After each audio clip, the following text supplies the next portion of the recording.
Kita berdoa dulu ya. Ah, ah. Tuhan, kami mengucap syukur dan berterima kasih untuk kemurahan, untuk berkat Tuhan, untuk perlindungan Tuhan. Walaupun saat ini kami dalam keadaan-keadaan akhir daripada pandemi dan juga kami melihat keadaan Amerika masih banyak orang yang terkena virus ini. Tuhan, kiranya Engkau melindungi, kiranya Tuhan menyembuhkan, dan biarlah pandemi ini boleh berlalu dengan cepat. Tuhan, saat ini kami juga berdoa bagi anak-anak kami yang sedang dalam masa-masa final. Kiranya Tuhan memberkati mereka dengan hikmat kebijaksanaan, dengan daya ingat yang tajam, supaya mereka boleh menjawab semua pertanyaan yang diberikan di dalam final tersebut, supaya mereka boleh sukses di dalam studi mereka.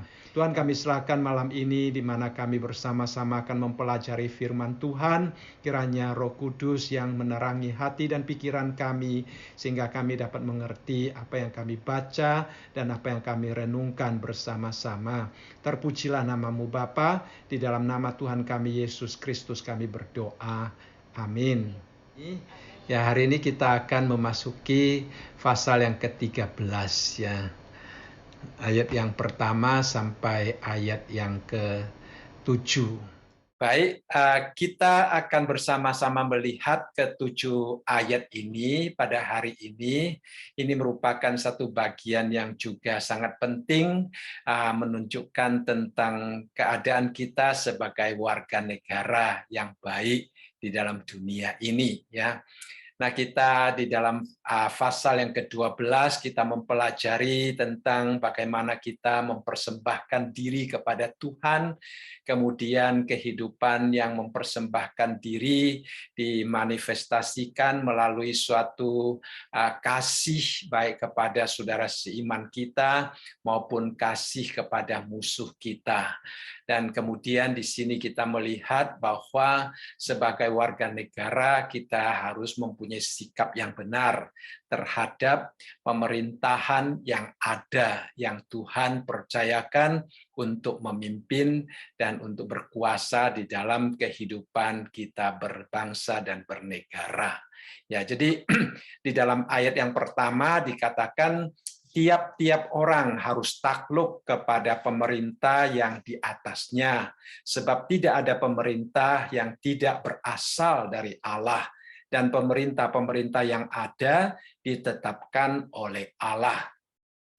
Jadi kita di sini melihat perilaku yang sangat penting yang disebutkan di sini, ya, bahwa terhadap pemerintah yang berada di atas kita, ya. Berarti mereka mempunyai kuasa atas kita, mereka yang dipercayakan untuk memerintah kita. Nah, kita harus takluk kepada mereka, ya. Kita harus takluk kepada mereka. Jadi istilah takluk di sini banyak penafsir juga mengatakan bukan karena orangnya, tetapi karena jabatannya. Ya, karena jabatannya. Mengapa seringkali ditekankan bukan karena orangnya, tetapi karena jabatannya? Karena orang, aparat negara atau personal bisa menjadi masalah yang seringkali menyebabkan orang tidak takluk kepada mereka. Ya, kalau mereka ada yang jahat atau ada yang tidak adil, ada yang tidak melakukan hukum secara benar, apakah kita tetap mau taat kepada mereka? Tetapi di sini ditekankan bahwa yang dimaksudkan dengan pemerintah yang di atasnya, di atas kita, adalah tentang martabat yang dipercayakan kepada mereka, otoritas yang dipercayakan kepada mereka. Ya, jadi kita harus belajar bagaimana hidup taat kepada mereka. Dalam pasal yang sebelumnya, Rasul Paulus khususnya di dalam pasal 12 ayat yang ke-17 sampai 19, Rasul Paulus mengatakan kita jangan menuntut pembalasan karena pembalasan itu adalah hak Tuhan.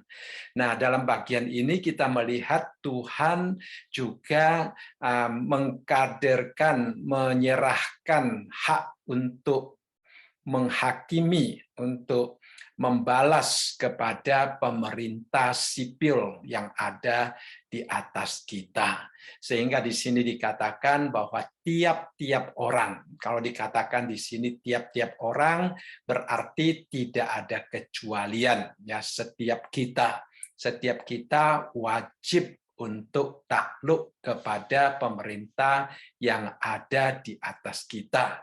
Jadi ini adalah kewajiban kita sebagai orang Kristen, juga kewajiban kita sebagai seorang warga negara di dalam suatu bangsa.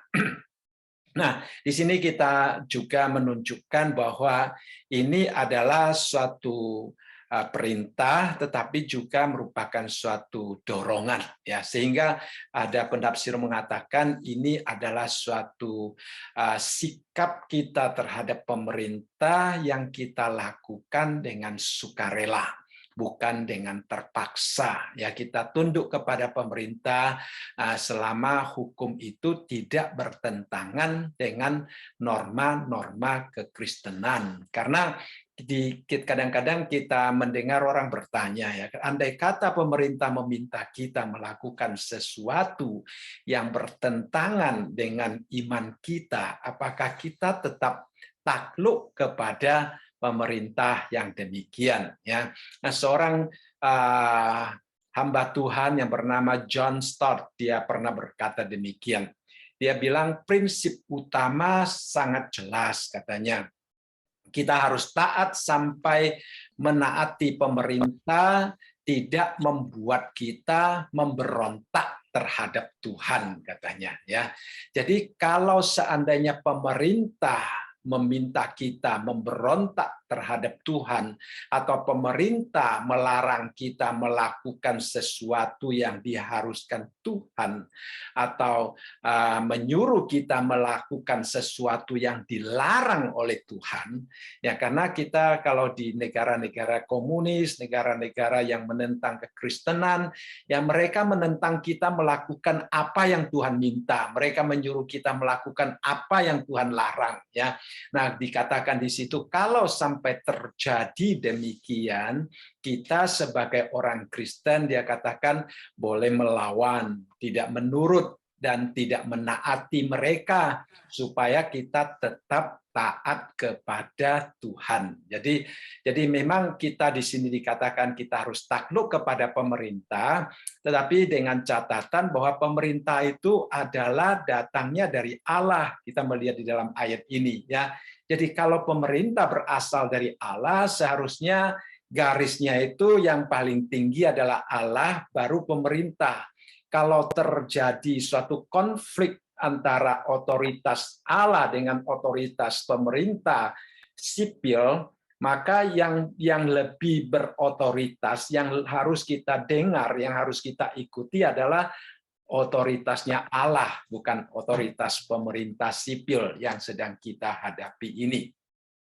Nah, Petrus juga demikian, ya, memberikan kita ada beberapa contoh konkret di dalam Alkitab. Yang pertama-tama kita melihat Petrus, ya. Kita tahu Petrus adalah pertama-tama sebelumnya dia adalah seorang yang sangat percaya diri, ya. Pada waktu Tuhan Yesus mengatakan bahwa semua murid-muridnya akan tercerai-berai, Pak Petrus berkata dia tidak, ya. Kita melihat di dalam ayat yang ke-33 dari Matius 26, biarpun mereka semua tergoncang imannya karena engkau, aku sekali-kali tidak, ya. Tapi kenyataannya setelah dia berkata demikian, Tuhan berkata sebelum ayam berkokok dia akan menyangkal Tuhan Yesus, dan ternyata sebelum ayam berkokok dia menyangkal Tuhan Yesus 3 kali, ya. Nah, dia menjadi orang yang sangat putus asa, dia mencoba untuk melarikan diri, tetapi akhirnya Tuhan memanggil dia kembali, dan kita melihat pada waktu dia diminta untuk melakukan sesuatu yang bertentangan dengan iman Maka dia itu berkata kepada pemimpin waktu itu, silakan kamu putuskan sendiri, manakah yang benar, katanya di hadapan Allah. Taat kepada kamu atau taat kepada Allah, ya. Kemudian di dalam Kisah Para Rasul pasal yang kelima ayat yang ke-29, di situ juga kita melihat, di situ dikatakan, ya, tetapi Petrus dan rasul-rasul itu menjawab, katanya, kita harus lebih taat kepada Allah daripada taat kepada manusia. Jadi pertama-tama dia adalah orang yang sangat percaya diri, kemudian dia menyangkal Tuhan Yesus menjadi sangat sedih, tetapi kemudian Tuhan Yesus datang memanggil dia kembali, dan dia mempunyai sikap yang benar untuk tetap taat kepada Allah. Ini adalah satu contoh yang sangat penting bagi kita di dalam kehidupan berbangsa dan bernegara. Ya. Nah, yang kedua yang kita lihat adalah bidan-bidan di dalam Perjanjian Lama, di dalam Keluaran pasal yang pertama ayat yang ke-17. Ya, kita tahu bahwa Raja Mesir memerintahkan agar supaya bidan-bidan itu membunuh semua anak-anak laki yang lahir di dalam keturunan orang Yahudi, orang Israel. Tetapi bidan-bidan itu dikatakan takut akan Allah dan tidak melakukan seperti yang dikatakan Raja Mesir kepada mereka, dan membiarkan bayi-bayi itu hidup. Jadi di sini kita melihat bahwa bidan-bidan itu karena takut akan Allah, dia tidak takut kepada Raja Mesir. Walaupun ada perintah dari Raja Mesir, tetapi karena itu bertentangan dengan perintah Allah, maka dia boleh tidak mendengarkan perintah Raja Mesir, dan dia tetap berfokus kepada Allah. Ya, dia tetap hidup takut akan Allah. Ini adalah satu contoh yang sangat indah bagi kita. Kemudian kita juga melihat Daniel, ya. Daniel adalah seorang yang Tuhan pakai dengan luar biasa. Waktu itu Raja Darius mengirim surat kepada semua orang mengatakan bahwa mereka tidak boleh menyembah kepada ilah manapun juga selama 30 hari. Tetapi ternyata Daniel dia tetap menyembah kepada Tuhan, ya. Akhirnya orang-orang yang dengki terhadap dia melaporkan apa yang dia lakukan itu, dan Daniel dibuang ke lubang singa. Saya percaya saudara-saudara semua mengetahui akan cerita ini. Tetapi akhirnya Tuhan menyelamatkan mereka. Dan kita melihat karena kesaksian daripada Daniel yang berani melawan raja, perintah raja pada waktu itu, Tuhan dimuliakan. Ya, kita melihat di sini Darius yang tadinya begitu marah terhadap Daniel, membuang Daniel ke dalam lubang singa, akhirnya dia sendiri juga yang berkata bahwa bertambah-tambahlah kiranya kesejahteraanmu. Bersama ini ku beri perintah bahwa di seluruh kerajaan yang ku kuasai, orang harus takut dan gentar kepada Allahnya Daniel, sebab dialah Allah yang hidup, yang kekal untuk selama-lamanya. Pemerintahannya tidak akan binasa dan kekuasaannya tidak akan berakhir. Ya, dia melepaskan dan menolong dan mengadakan tanda dan mujizat di langit dan di bumi. Dia yang telah melepaskan Daniel dari cengkaman, ya, singa-singa. Jadi kita melihat di sini ada satu perubahan besar, ya. Jadi kita harap agar supaya apapun yang kita alami, tantangan apapun yang mengecam kita, ya, asal saja kita tetap berharap kepada Tuhan, maka Tuhan akan melindungi kita. Bahkan pengalaman pahit itu sendiri akan menjadi satu momen di mana Tuhan dimuliakan di tengah-tengah orang-orang yang membenci Tuhan, orang-orang yang mencoba untuk melawan Tuhan, ya. Jadi kita melihat di sini bahwa walaupun ada perintah daripada raja untuk melawan Tuhan, tetapi orang-orang yang kita lihat tadi adalah orang-orang yang sungguh-sungguh hidup takut akan Tuhan, ya. Dan juga kita melihat Daud pada waktu dia mempunyai kesempatan untuk membunuh Saul, dia tidak berani melanggar akan hukum Tuhan, ya. Dia tidak berani menyentuh orang yang diurapi oleh Tuhan. Itu adalah satu sikap yang benar di dalam kita hidup berbangsa dan bernegara. Jadi Daud memberikan satu contoh yang sangat baik kepada kita, ya. Nah, kita kembali kepada ayat yang pertama tadi, dikatakan kita harus takluk kepada pemerintah yang di atas kita. Nah, apa yang dimaksudkan dengan takluk di sini, saudara sekalian, ya? Yang dimaksudkan dengan takluk di sini sebenarnya adalah suatu rasa hormat kita kepada orang-orang yang dipercayakan untuk memerintah kita.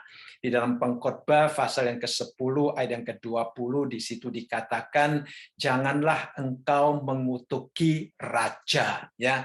Nah, di dalam 1 Petrus pasal yang kedua ayat yang ke-17 di situ juga dikatakan bahwa kita harus menghormati semua orang. Ya, kita mengasihi saudara-saudara kita, takut akan Allah. Dan yang terakhir di sini ditekankan kita juga harus menghormati raja, ya. Raja yang Tuhan percayakan, pemimpin-pemimpin negara yang Tuhan percayakan itu harus kita hormati di dalam kehidupan kita sehari-hari, ya. Jadi penghormatan kita berikan kepada pemerintah yang ada di atas kita, baik pada waktu kita berbicara kepada mereka ataupun kita berbicara tentang mereka, ya. Kita harus mempunyai satu sikap hati yang sungguh-sungguh menghargai, sungguh-sungguh menghormati mereka. Ya, sekali lagi seperti yang pertama-tama saya katakan, sebenarnya ditekankan di sini adalah kedudukan mereka. Jadi jabatan yang Tuhan berikan, bukan personal, karena kadang-kadang kita berhadapan dengan personal-personal yang tidak melakukan sebagaimana jabatan yang telah dipercayakan kepada mereka, ya. Nah, ada banyak orang mencoba untuk bertanya mengapa Rasul Paulus di sini menginginkan kita untuk menghormati aparat negara ataupun pemerintah yang ada di atas kita, ya. Nah, ada beberapa penulis di sini saya coba merangkum, salah satunya mengatakan bahwa saat itu terdapat banyak fitnahan terhadap gereja-gereja, ya. Gereja-gereja dikatakan itu melawan akan kaisar, melawan akan pemerintah yang ada. Orang Kristen adalah bidat yang mencoba untuk mengajar rakyat untuk tidak hidup takut kepada pemerintah, ya, sehingga mereka dicela, ya. Kita melihat Tuhan Yesus juga dicela dan juga para rasul juga dicela, sehingga Rasul Paulus di sini menasihati kita untuk mempunyai sikap yang menghormati supaya orang-orang yang membenci kekristenan tidak menemukan alasan lain untuk mencela, untuk mencelakakan orang-orang Kristen, ya. Jadi Rasul Paulus berkata dengan sikap yang menghormati, paling sedikit kita menunjukkan kepada pemerintah bahwa kita mengakui akan pemerintahan mereka dan bahwa kita juga mau taat kepada kepemimpinan mereka. Jadi itu penting, ya. Nah, lalu ada juga orang yang mengatakan karena waktu itu juga ada orang-orang Yahudi yang tergoda untuk tidak mentaati pemerintah Romawi, ya. Karena apa? Karena menurut mereka hanya mentaati orang-orang raja yang dipilih oleh Allah sendiri, seperti yang dikatakan di dalam Ulangan pasal yang ke-17 ayat yang ke-15, ya. Memang di dalam Ulangan diajarkan maka hanyalah raja yang dipilih Tuhan Allahmu yang harus kau angkat atasmu dari tengah-tengah saudara-saudaramu. Haruslah engkau mengangkat seorang raja atasmu, seorang asing yang bukan saudaramu, tidaklah boleh kau angkat atasmu. Nah, itu memang di dalam pemerintahan orang Israel pada waktu itu berbeda dengan situasi mereka sekarang, karena situasi mereka sekarang mereka berada di bawah kepemimpinan kerajaan Romawi. Ya, jadi Rasul Paulus ingin supaya mereka sadar bahwa mereka mempunyai tanggung jawab untuk menghormati ya raja pemerintah yang ada pada waktu itu. Dan ada orang juga mengatakan bahwa kita menghormati akan pemerintah yang ada itu supaya umat Kristen boleh hidup dengan damai sejahtera. Jadi demi kesejahteraan umat Kristen, jadi Rasul Paulus menasihati ya agar supaya orang-orang Kristen itu menghormati akan pemerintah yang ada ya. Jadi ditekankan di sini bahwa demi ketenteraman ya, kalau kita melawan pemerintah, kita pasti akan melawan kekuasaan yang akan menghancurkan kita. Daripada kita melawan kekuasaan yang akan menghancurkan kita, lebih baik kita mentaatinya. Ini di satu sisi. Di lain sisi juga dikatakan dengan sangat jelas tadi bahwa pemerintah berasal dari Allah. Jadi Allah telah mempercayakan, Allah juga akan memakai pemerintah untuk membawakan kesejahteraan baik kepada orang Kristen ataupun bukan Kristen, kepada rakyat secara keseluruhan. Jadi kita harus taat kepada mereka. Dan yang lebih penting lagi yang seperti kita tekankan di dalam ayat tadi ya, yang kita baca di dalam ayat yang ditulis oleh Paulus di sini, bahwa tidak dikatakan tidak ada pemerintah yang tidak berasal dari Allah. Nah, di dalam terjemahan langsung sebenarnya dikatakan tidak ada kuasa selain Allah, dikatakan di sini. Jadi pemerintah diberikan kuasa karena mereka adalah menerima kuasa itu dari Allah. Dan juga dikatakan di sini bahwa pemerintah yang ada ditetapkan oleh Allah. Nah, sebenarnya di sini ditegaskan tentang kedaulatan Allah yang mutlak ya, kedaulatan Allah yang mutlak. Dialah yang menetapkan pemerintah yang ada. Jadi di dalam Amsal pasal yang ke-8 ayat yang ke-15 di sini kita akan melihat dikatakan, karena aku para raja memerintah dan para pembesar menetapkan keadilan.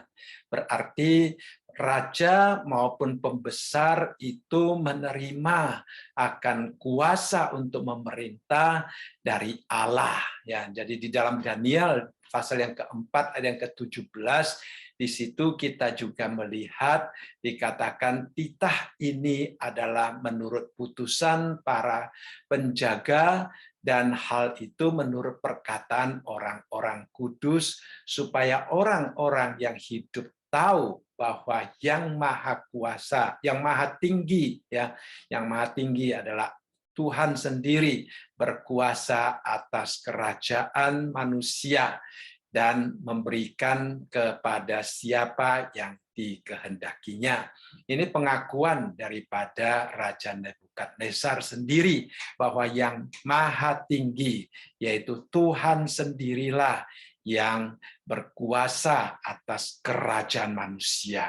Walaupun dia sendiri adalah raja, tetapi dia tetap percaya bahwa kekuasaannya itu datangnya bukan dari dirinya sendiri, tetapi datangnya daripada Tuhan. Nah, saudara sekalian, di sini juga dikatakan karena pemerintah adalah ditetapkan oleh Allah, maka anak-anak Tuhan pada waktu kita taat kepada pemerintah, berarti kita juga taat kepada penetapan Allah. Artinya kita taat juga kepada kuasa Allah, karena Allah yang berkuasa mutlak di dalam kehidupan suatu negara, Allah yang berkuasa atas kerajaan manusia dan memberikannya kepada siapa yang dikehendakinya. Lalu mungkin ada orang bertanya, kalau seandainya ada pemimpin-pemimpin negara yang menyalahgunakan otoritasnya, apakah mereka juga yang Tuhan tetapkan, ya? Nah, kalau seandainya ada pemimpin-pemimpin yang menyalahgunakan otoritasnya, mereka akan bertanggung jawab kepada Allah, ya. Nah, pemimpin-pemimpin yang demikian dapat kita lihat misalnya di negara-negara yang ateis, ya. Lalu ada pemimpin-pemimpin yang otoriter, ya, atau mereka yang mencari keuntungan melalui jabatan yang mereka miliki, yang mereka dapatkan, ya. Nah, satu hari nanti mereka akan diperhadapkan dengan Tuhan karena Tuhan telah mempercayakan otoritas kepada mereka, dan perlu kita tekankan di sini bahwa Tuhan tidak menetapkan atau menginginkan mereka menjadi pemimpin-pemimpin yang jahat, yang otoriter, yang tidak menghargai jabatan yang Tuhan berikan kepada mereka, ya. Nah, kadang-kadang kita juga melihat banyak pemimpin-pemimpin pada waktu permulaan mereka adalah pemimpin-pemimpin yang sangat baik, tetapi setelah mereka mempunyai kuasa, nah, mereka begitu tergoda untuk menyalahgunakan kuasa yang Tuhan percayakan kepada mereka.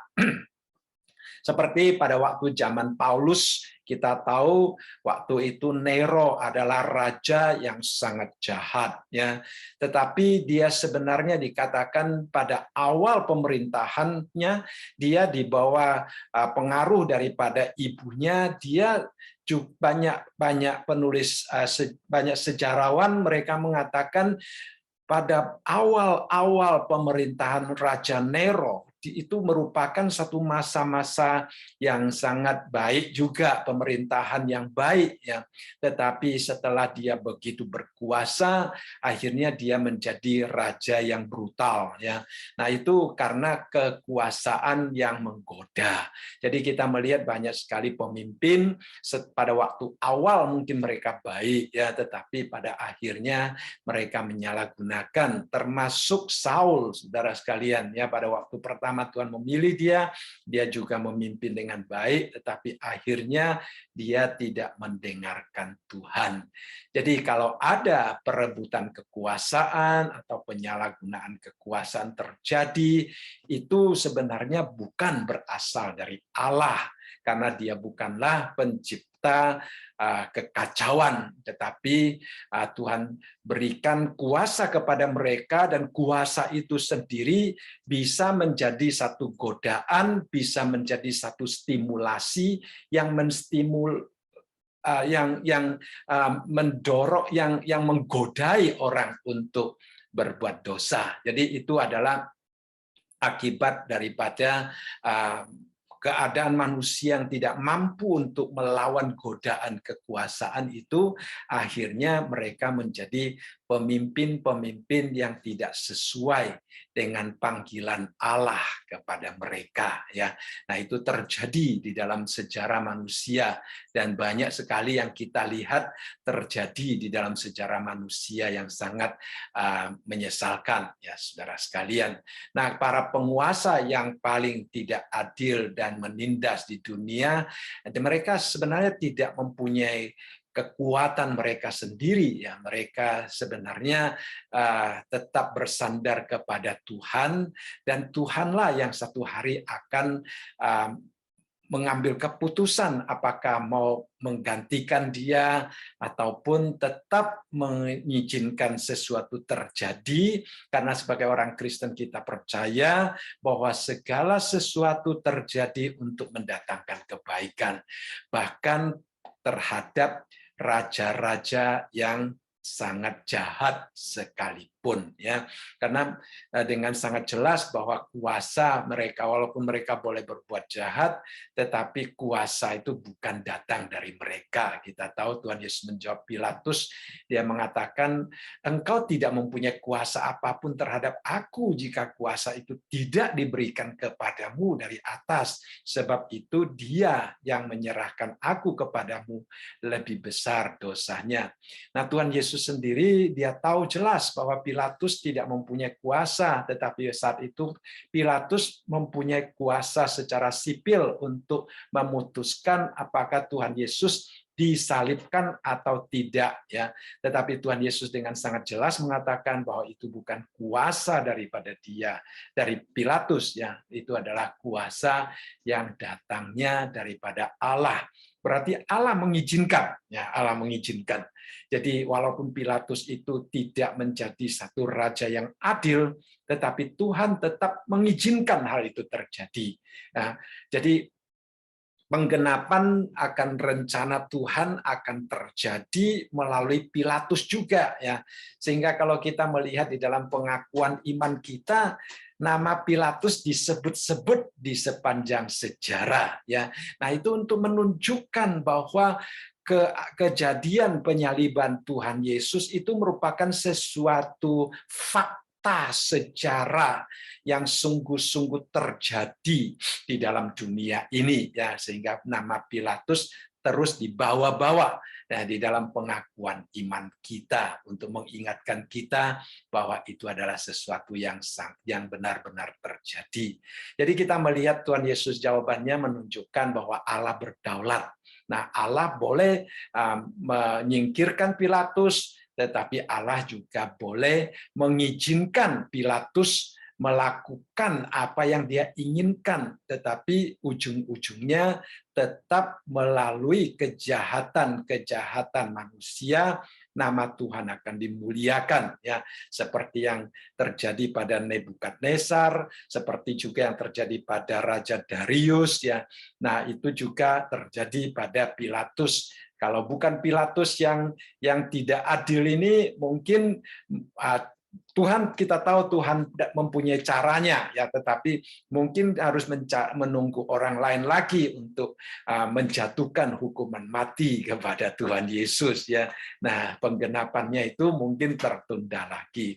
Nah, jadi kita melihat Allah izinkan semuanya itu terjadi.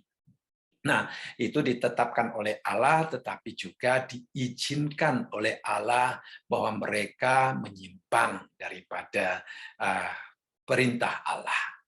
Ya, itu ayat yang pertama. Kalau ada pertanyaan, silakan, ya. Apakah ada pertanyaan tentang pemerintah?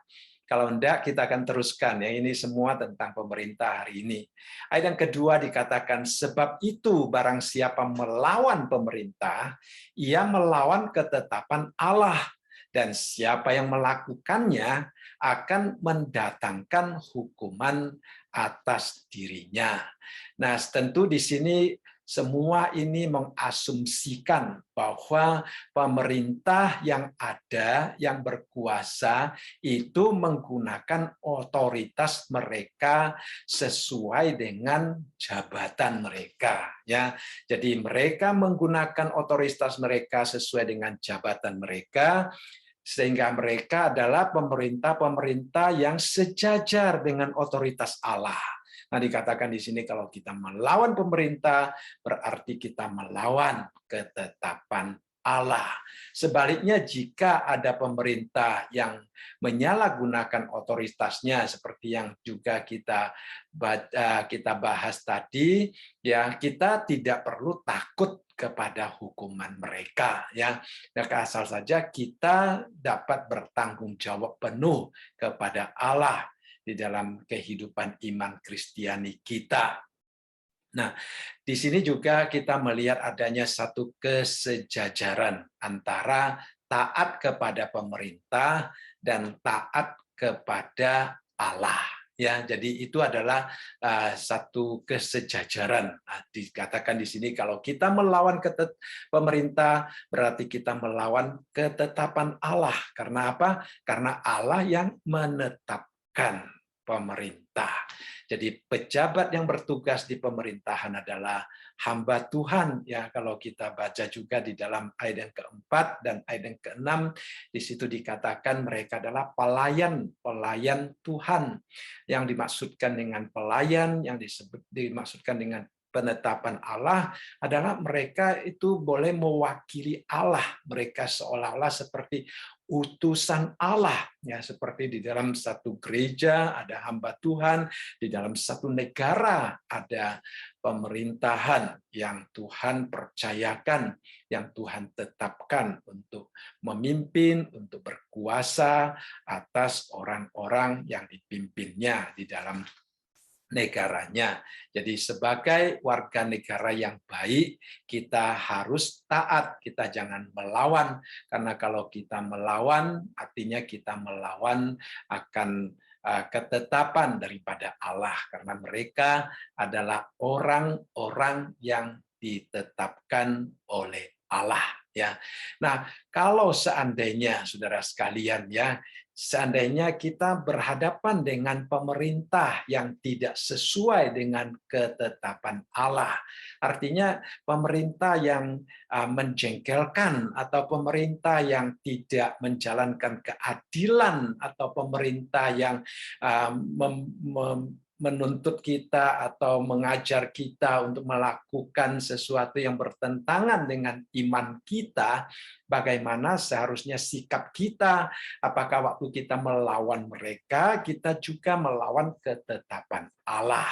Nah, ada banyak penulis, mereka memberikan usul yang berbeda-beda. Ya, ada orang mengatakan, ya kita tidak perlu melawan seperti orang melakukan perlawanan yang sampai mendatangkan korban dan sebagainya, tetapi kita boleh misalnya berdebat, ya, kita boleh mengeluarkan suara kita, ya, mungkin kita mencoba untuk misalnya menyampaikan melalui TV, melalui radio, kita telepon kepada mereka untuk menunjukkan suara kita, atau mungkin kita juga bisa ikut demonstrasi katanya secara damai punya saudara sekalian, ya. Jadi kita melihat di sini bahwa kita boleh kita boleh mengutarakan, ya, apa yang ada di dalam pendapat kita secara konstruktif kepada pemerintah, ya.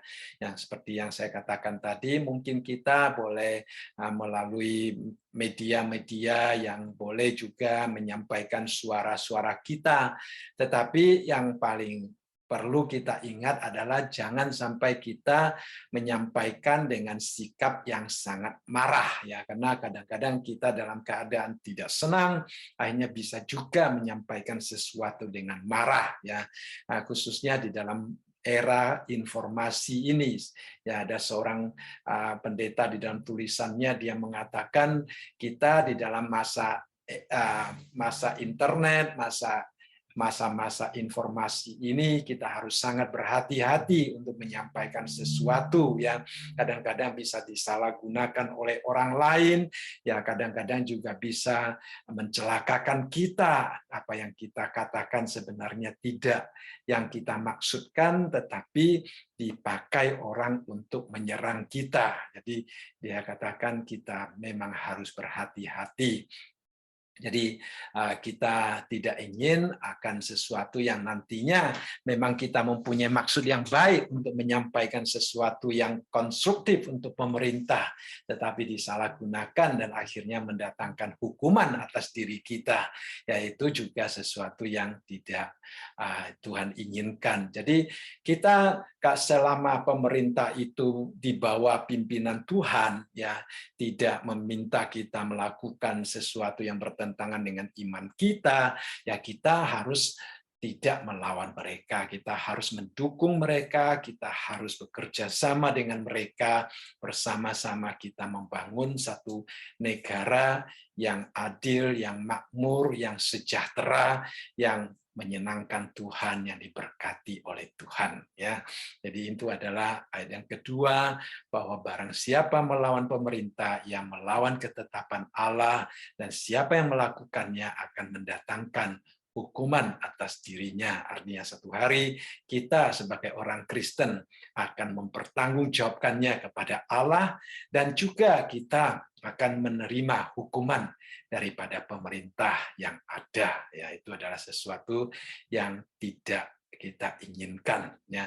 Nah, 1 Timotius juga, Paulus menasihati Timotius, dia katakan, pertama-tama aku menasihatkan, naikkanlah permohonan, doa syafaat, dan ucapan syukur untuk semua orang, untuk raja-raja dan untuk semua pembesar,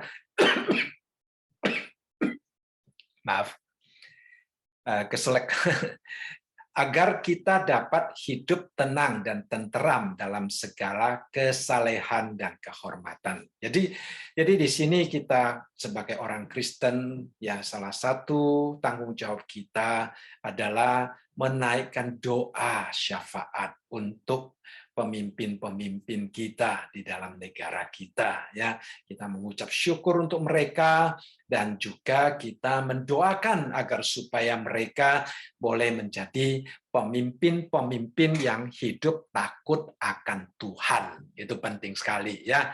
Karena apa? Karena itu berhubungan langsung dengan kita, ya. Di dalam ayat yang kedua dikatakan agar kita dapat hidup sejahtera, ya. Jadi saudara sekalian, kalau kita mempunyai pemimpin yang tidak baik, kita tidak akan hidup dengan tenang, sejahtera, kita tidak akan memiliki ketentraman, ya. Tetapi kalau kita mendapatkan pemimpin yang baik, ya kita juga akan menikmatinya. Jadi bagaimana pemimpin bisa baik? Ya mungkin melalui doa kita juga, yang meminta Tuhan menolong mereka, supaya mereka hidup takut akan Tuhan, dan supaya mereka menggunakan otoritas yang Tuhan tetapkan bagi mereka sesuai dengan maksud Tuhan. Ya, jadi negaranya akan tenteram, ya, dan sejahtera. Baik, di dalam ayat yang ketiga dikatakan, sebab jika seorang berbuat baik, ia tidak usah takut kepada pemerintah, hanya jika ia berbuat jahat. Maukah kamu hidup tanpa takut terhadap pemerintah? Perbuatlah apa yang baik dan kamu akan beroleh pujian daripadanya. Nah, di sini ada istilah sebab. Ya, sebab ini berhubungan dengan ayat yang kedua. Ayat yang kedua dikatakan bahwa siapa yang melakukannya, yaitu siapa yang melawan pemerintah, itu mendatangkan hukuman atas dirinya. Mengapa? Sebab pemerintah itu didirikan bukan untuk menangkap, untuk berbuat jahat terhadap orang yang baik, tetapi untuk melakukan hukuman terhadap orang yang berbuat jahat. Jadi ini adalah suatu prinsip umum dan juga tujuan umum tentang eksistensi daripada pemerintahan sipil yang Tuhan tetapkan bagi suatu bangsa dan suatu negara, ya. Jadi pemerintahan bereksis, ya, berada di atas kita, tujuannya adalah untuk melindungi kita, untuk menghindari kejahatan. Ini adalah pemerintah yang sesuai dengan apa yang ditetapkan oleh Tuhan, ya. Jadi kita sebenarnya akan sangat bersyukur kalau kita melihat ada pemerintahan di atas kita, ya. Kita melihat polisi boleh setiap hari mereka sampai mempertaruhkan nyawanya untuk menjaga, untuk melindungi rakyat, ya. Kadang-kadang kita melihat ada polisi, mobil polisi, kalau kita yang tidak melakukan kejahatan kita merasa terlindung, ya. Tetapi kalau orang yang melakukan kejahatan mungkin mereka akan kadang-kadang merasa jengkel melihat ada mobil polisi di situ, ya saudara sekalian ya. Nah, kadang-kadang saya melihat ada mobil polisi itu berkeliling di depan rumah, ya saya merasa terlindung saudara sekalian. Karena apa? Karena polisi itu sedang mengelilingi daerah-daerah kita untuk menjaga keamanan, melihat apakah ada sesuatu yang mencurigakan, apakah ada sesuatu yang perlu ditangani. Nah, itu adalah satu penghiburan bagi kita ya. Nah, memang ada orang juga mengatakan karena terakhir ini ya banyak hal yang terjadi, akhirnya para aparat negara ataupun para petugas keamanan mereka itu memeriksa dengan sangat ketat sehingga kadang-kadang juga mengganggu keleluasaan ya. Saya membaca seorang pendeta, dia mengatakan dia paling banyak pergi-pergi katanya, banyak waktu dihabiskan di atas pesawat terbang ya. Dulu dia waktu sudah dekat-dekat baru ke airport masih bisa, sekarang setelah 911 katanya dia harus lebih awal, banyak waktu, harus pergi sampai di airport ya. Segala harus diperiksa, tasnya harus diperiksa, komputer harus dikeluarkan, bahkan sepatu harus dilepas, ada yang ikat pinggang harus dilepas katanya. Itu kadang-kadang dia pernah juga karena datang agak sedikit terlambat, akhirnya melalui proses pemeriksaan itu dia ditinggalkan pesawat katanya. Ya, jadi ada juga orang yang merasa proses-proses yang demikian itu seolah-olah menghalangi kita, menghalangi kelancaran hidup. Tetapi sebenarnya tujuannya adalah untuk kebaikan kita. Tujuannya adalah untuk kebaikan kita. Terus tujuannya adalah untuk menyingkirkan kejahatan. Ya, kalau kita tidak melakukan kejahatan, di sini dikatakan kita tidak perlu takut. Ya, kalimat yang kedua dikatakan, maukah kamu hidup tanpa takut terhadap pemerintah? Ya, kalau kita ingin hidup tanpa takut terhadap pemerintah, caranya adalah perbuatlah apa yang baik dan kamu akan beroleh pujian daripadanya. Bukan hanya tidak perlu takut kepada pemerintah, tetapi dikatakan di sini, bahkan kita akan mendapatkan pujian daripada pemerintah.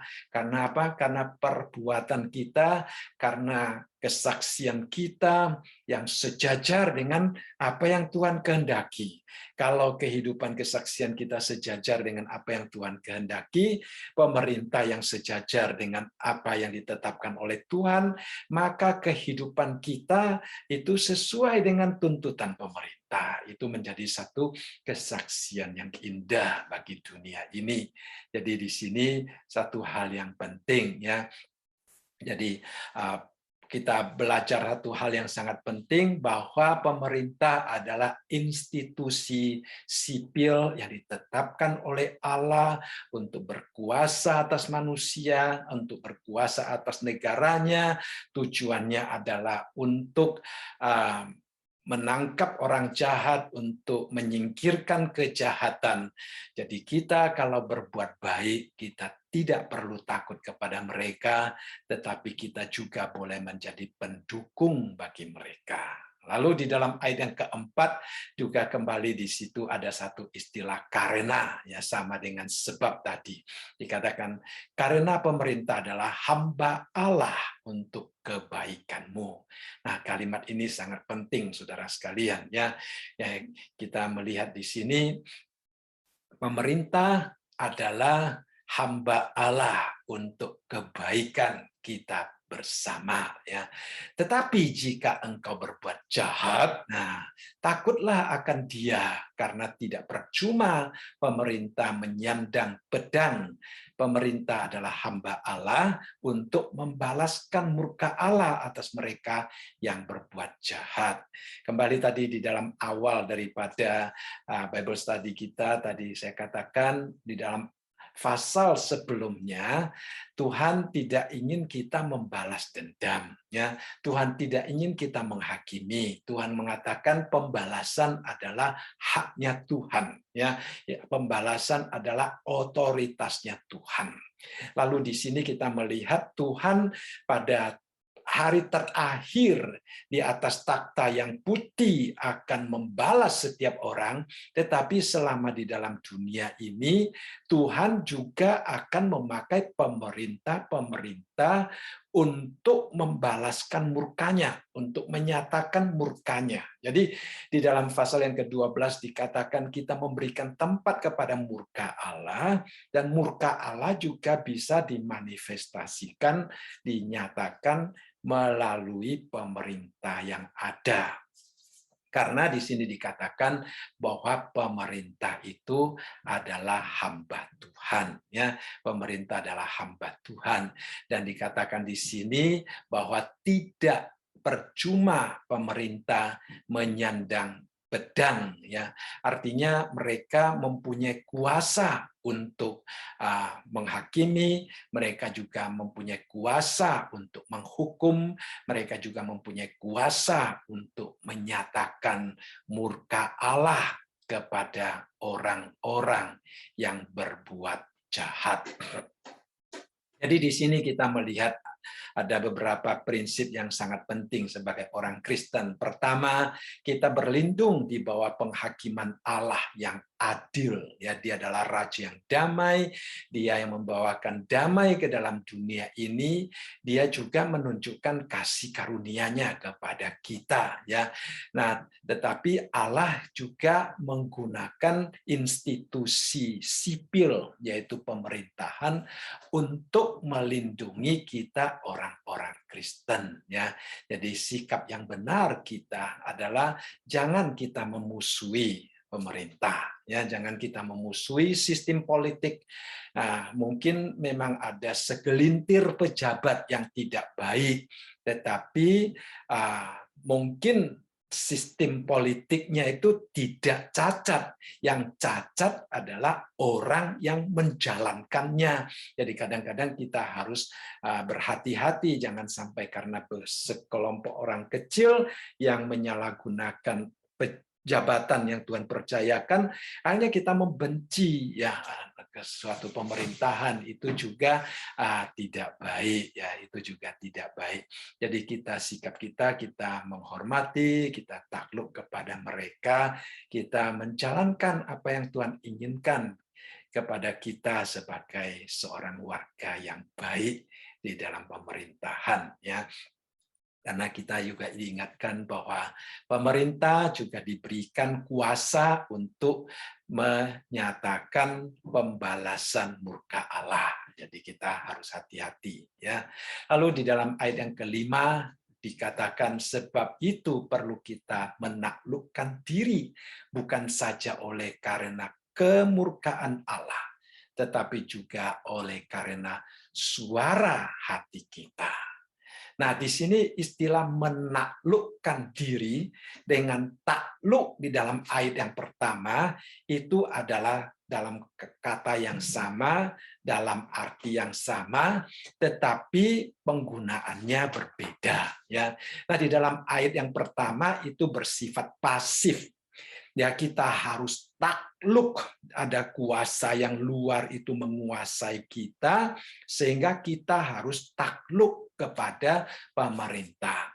Tetapi di sini adalah kita secara berinisiatif, secara aktif, kita yang bertindak, ya, kita yang bertindak sesuai dengan suara hati kita.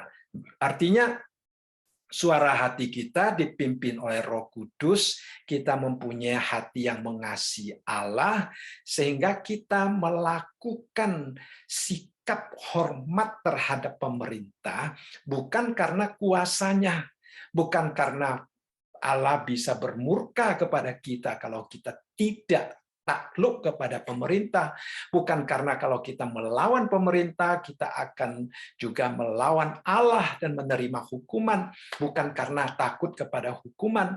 Kalau di dalam ayat yang pertama, mungkin masih karena takut kepada hukuman, kita takluk kepada pemerintah, tetapi di dalam ayat ini karena kasih kita kepada Allah. Ya, jadi perbedaan antara ayat yang pertama dengan ayat yang kelima adalah ayat yang pertama kita takluk kepada pemerintah mungkin karena takut kepada hukuman kalau kita tidak takluk, tetapi ayat yang kelima mengatakan kita takluk kepada pemerintah karena kita ada suara hati yang sejajar dengan suara Roh Kudus yang mengingatkan kita untuk takluk. Jadi itu adalah satu kesungguhan yang keluar dari dalam diri kita, bukan kuasa dari luar yang mencoba untuk menguasai kita supaya kita takluk. Ya, jadi itu adalah satu hal yang sangat penting bagi kita. Ya, seperti yang dikatakan di dalam 1 Yohanes, di dalam kasih tidak ada ketakutan. Kasih yang sempurna melenyapkan ketakutan, sebab ketakutan mengandung hukuman, dan barang siapa takut ia tidak sempurna di dalam kasih. Jadi hati nurani kita, suara hati kita ini memiliki kasih kepada Allah. Jadi kita menaklukkan diri, kita taat kepada pemerintah bukan karena takut, ya, bukan karena takut, tetapi karena kita mengasihi Allah. Nah, kalau kita menaklukkan diri, maka di dalam ayat yang ke-6 dan ke-7 dikatakan, itulah juga sebabnya maka kamu membayar pajak. Ya, nah kita membayar pajak bukan karena dipaksa, kita membayar pajak karena suara hati kita. Ya, itu penting sekali karena mereka yang mengurus hal itu adalah pelayan-pelayan Allah. Jadi suara hati kita mengingatkan kita bahwa pemerintah adalah pelayan-pelayan Allah, kita membayar pajak adalah mendukung pemerintah di dalam mereka menjalankan tugas dan panggilan mereka sebagai pemimpin-pemimpin kita untuk membawakan kesejahteraan bagi bangsa dan negara di mana kita berada, ya. Jadi di sini dikatakan kita membayar pajak karena pemimpin-pemimpin negara kita adalah pelayan-pelayan Allah. Nah, seperti juga Tuhan Yesus di dalam Matius, ya. Pada waktu itu orang bertanya tentang apakah membayar pajak atau tidak, ya. Tuhan Yesus bertanya, ya, gambar siapa itu uang logam itu? Dikatakan gambar dan tulisan kaisar. Jadi Tuhan Yesus berkata, berikanlah kepada kaisar apa yang wajib kamu berikan, dan berikanlah kepada kaisar apa yang wajib kamu berikan kepada kaisar, dan kepada Allah yang wajib kamu berikan kepada Allah. Ya, jadi berikanlah kepada kaisar apa yang wajib kamu berikan kepada kaisar, dan kepada Allah apa yang kamu wajib berikan kepada Allah. Jadi di sini Rasul Paulus sebenarnya juga mengutip, ya, apa yang Tuhan Yesus pernah katakan, ya, sejajar dengan apa yang Tuhan Yesus pernah katakan. Bayarlah kepada semua orang, katanya, apa yang harus kamu bayar. Pajak kepada yang berhak menerima pajak, cukai kepada orang yang berhak menerima cukai. Ya, kalau di dalam terjemahan lain dikatakan makanan kepada mereka yang berhak menerima makanan. Dan juga rasa takut kepada orang yang berhak menerima rasa takut, dan hormat kepada orang yang berhak menerima hormat. Jadi di sini sangat jelas sekali, ya, itu adalah tugas dan tanggung jawab kita untuk membawa pajak, untuk membayar cukai, dan juga untuk memberikan rasa takut kita, rasa hormat kita kepada para pemimpin-pemimpin yang ditetapkan oleh Allah. Ya, jadi kalau seorang sungguh-sungguh mengasihi Allah, maka dia akan melakukan apa yang diminta di dalam ayat yang ke-7 ya. Jadi kita melakukannya bukan karena kita terpaksa, tetapi kita melakukannya karena kita mengasihi Allah, karena kita ingin agar supaya negara kita tentram ya. Memang bayar pajak merupakan sesuatu tantangan bagi banyak orang ya. Banyak orang stres pada waktu mendekati April 15 ya, karena harus berhubungan dengan IRS ya. Jadi kita seringkali mendengar banyak orang mengeluh ya, banyak orang juga mencoba untuk mencari jalan supaya dapat meringankan diri di dalam hal pajak dan sebagainya. Nah, saudara-saudara sekalian, tetapi sebagai anak Tuhan, di sini Tuhan dengan jelas mengatakan bahwa pajak adalah sesuatu yang ditentukan juga oleh Allah bagi kita sebagai warga negara yang harus kita bayar. Kemudian kembali dikatakan rasa takut, rasa hormat kepada mereka yang mendapatkan kuasa, otoritas di atas kita, ya, pemerintah-pemerintah yang ada di atas kita. Nah, apa yang kita pelajari pada hari ini ya, pertama-tama kita tahu bahwa pemerintah adalah hamba Allah. Ya, pemerintah adalah pelayan-pelayan Allah. Jadi sikap kita terhadap mereka, yang pertama kita takluk kepada mereka. Ya, kita taat kepada pemerintah berarti kita taat kepada Allah, karena pemerintah ditetapkan oleh Allah. Yang kedua, kita harus mendukung pemerintahan ya. Kalau mungkin kita ikut mengambil bagian sebagai anggota di dalam pemerintahan, itu juga satu hal yang baik untuk mendukung ketentraman, kesejahteraan berbangsa dan bernegara. Ya, kalau kita dipanggil untuk pekerjaan yang demikian, itu adalah satu pekerjaan yang mulia juga, karena itu adalah hamba-hamba Allah juga yang dipakai untuk ketentraman suatu bangsa dan suatu negara. Ya, jadi kita harus mendukung mereka. Dan yang ketiga, kita harus menghormati mereka ya, karena mereka menjalankan tugas. Tidak sedikit dari mereka yang juga memberikan banyak pengorbanan-pengorbanan di dalam hidup mereka demi menjaga ketentraman bangsa dan negara. Jadi kita perlu pertama takluk, yang kedua mendukung, yang ketiga memberikan hormat kepada mereka. Lalu yang kedua, kita harus belajar cara yang sehat kalau kita ingin menyatakan keberatan-keberatan kita kepada pemerintah. Ya, kita berdoa, minta Tuhan memberikan hikmat kebijaksanaan kepada kita di dalam kita menyampaikan sesuatu kepada pemerintah. Ya, nah memang kita kadang-kadang mendengar ada orang suka mengkritik pemerintah, ada orang suka mengata-ngatakan sesuatu yang mungkin sangat negatif tentang pemerintah. Nah, saudara, mungkin itu bukan sesuatu yang Tuhan inginkan ya. Yang Tuhan inginkan adalah kalau kita melihat sesuatu yang tidak baik, kita boleh menyuarakannya dengan cara yang benar ya. Jadi supaya apa yang ada, yang kita lihat, yang konstruktif, itu sungguh-sungguh dapat disampaikan kepada orang yang perlu mendengarnya, supaya sungguh-sungguh dapat diubah cara mereka ya. Dan yang ketiga, kita harus taat sepenuhnya kepada Tuhan, walaupun ketaatan kita kepada Tuhan mengakibatkan hukuman dari pemerintah dunia ini ya.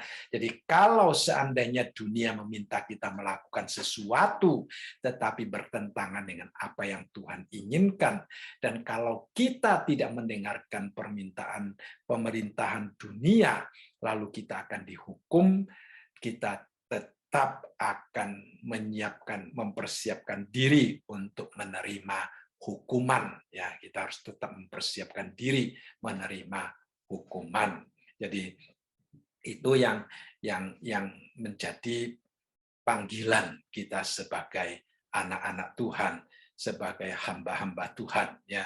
Jadi kita harus tetap menomorsatukan perintah Tuhan, dan kalau ada perintah yang bertentangan dengan perintah Tuhan, walaupun kalau kita tidak melakukannya akan mendatangkan hukuman, kita tetap siap menghadapinya. Baik, saya rasa malam ini sampai di sini. Tuhan, kami kembali mengucap syukur dan berterima kasih karena Tuhan, Engkau menetapkan pemerintah di atas kami dengan tujuan untuk menjaga kelestarian, ketenteraman kehidupan kami. Kami berdoa bagi para aparat negara kami, Tuhan, kalau mereka terpilih saat ini, kami percaya bahwa Tuhan mengizinkan mereka untuk menjadi pemimpin bangsa dan negara kami, dan kami berdoa ya Bapa, kiranya Tuhan memberikan kepada mereka hati yang takut akan Tuhan, agar supaya sebagai pemimpin-pemimpin bangsa dan negara, mereka dapat sungguh-sungguh bertanggung jawab di hadapan Tuhan, dan seperti yang Tuhan inginkan, mereka mendatangkan kebaikan bagi rakyat yang hidup taat, dan mereka menjatuhkan hukuman kepada orang-orang yang tidak melakukan kebenaran.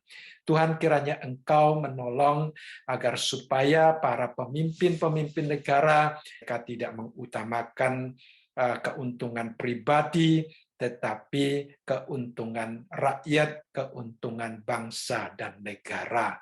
Terima kasih Bapa, terpujilah namamu. Di dalam nama Tuhan kami, Yesus Kristus, kami berdoa. Amin.